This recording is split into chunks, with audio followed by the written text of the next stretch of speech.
Namaste. Just kidding.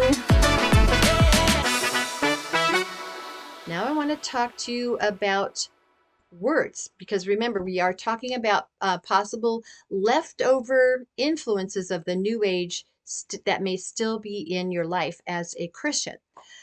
All right, at the beginning, I was being silly and I said namaste. Have you ever said namaste, or have you ever said sending good vibes? So namaste, it's a trendy word that I just do not think Christians should use. The literal meaning is the God or the divine in me sees the God and divine in you. And too often I've heard people say, that's not what I mean though. You don't get to just randomly change the meaning of a word. So another problem with using a word like namaste is that it could attract a person who does know what it means and practices using it. And now that person thinks you are like her and assumes that you are either Hindu leaning or New Age friendly. By the way, this is just an aside. Apparently, Americans mispronounce that. It's not really namaste, it's namaste. Okay, here's another one. Universe. I've heard actual Christians use the word in place of God.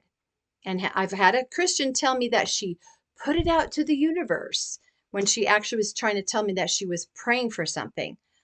And when I asked Google what Ask the Universe means, up came some YouTube titles.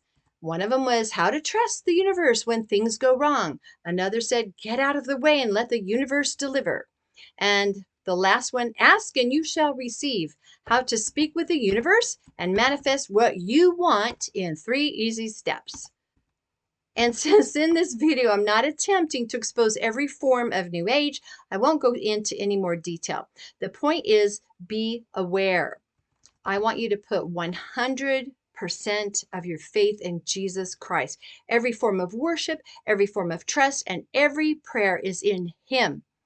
My hope is to show you how to spot the residual of New Age that may still be in your life, or even worse, what you may have learned from church, because so much New Age has seeped into the Christian church. You may have not even heard of some of this New Age stuff until you went to church, and now it's seeping in.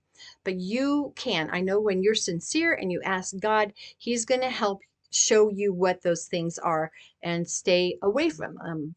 All right, another word is karma. How many of you have ever said, oh, he got instant karma? I know there's some YouTube channels. I think they're called Instant Karma. You know what? I know it's harmless. I know they don't mean anything by that. All they're saying is that, karma means what comes around goes around. But when used in context, it is understood that if someone is suffering in some way, it is because he was bad in his former life and now he's getting what he deserves. And we don't mean that when we use the word karma, but in doing so, we nod to Hinduism as a valid religion. So the use of karma, the word karma, certainly does not point a person to Christ.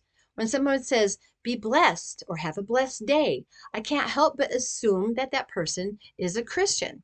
They may not be, but I am not going to assume they're Hindu or Buddhist, so little words do matter. Just like the objects I touched on are not an exhaustive list of New Age items, neither is the word namaste, good vibes, universe, or karma even a scratch on the surface of words that people combine with Christian beliefs and lingo.